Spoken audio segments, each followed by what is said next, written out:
उम्र के दौरान आपका मोबाइल गुम हो जाता है, पर्स गुम हो जाता है, जैसे ज़रूरी कोई आइटम गुम हो जाता है, तो वो कहाँ से मिलेगा या आपको कोई ज़रूरी चीज़ मिलती है, तो आप कहाँ पे जमा कर पा सकते हैं? सबसे पहले मिलने का बता देता हूँ, अगर आपको कोई चीज़ मिलती है, कोई पर्स पड़ा हुआ है, मोबाइल पड़ा हुआ है, तो कोशिश करें ना उठाएँ, क्योंकि वहाँ हज़ारों किस्म के कैमरे लगे हुए हैं। अगर आप उसने उठा के पॉकेट के अंदर डाल देंगे इस नियत से कि हम इसको जमा करवाते हैं या मालिक तक पहुँचाएँगे, और अगर आप जेब के अंदर डालते हुए पकड़ा गया, तो आपको सज़ा या जुर्माना हो सकता है, और इस तरह बहुत लोगों के साथ हुआ है।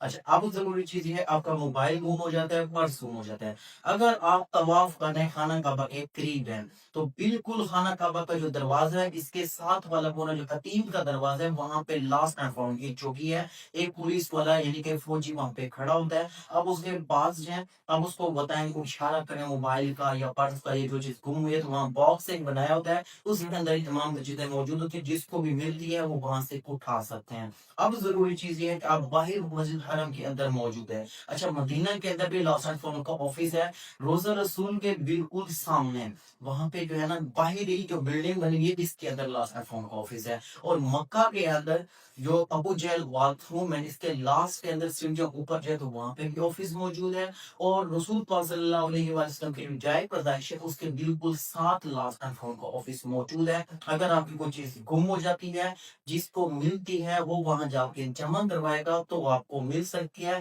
वरना अगर किसी ने आपकी चीज़ उठा ली है या जेब से निकाल ली है, तो फिर अल्लाह ही हाफ़िज़ है। ऐसी जगह पे भी ऐसे लोग काम कर रहे होते हैं। पिछले दिनों भी मुझे एक फैमिली के मैसेज आ रहे थे कि हमारा मोबाइल किसी ने बिल्कुल पीछे पर्स पड़ा हुआ था, पर्स में से मोबाइल निकाल लिया है, या हमारा पर्स ही कोई लेके चले गए हैं। अल्लाह पाक हम सबको हिदायत नसीब फरमाए। मज़ीद अपने ताज़ा तरीन मालूमात के लिए आपने मेरी फॉलो नहीं किया तो ज़रूर करना है।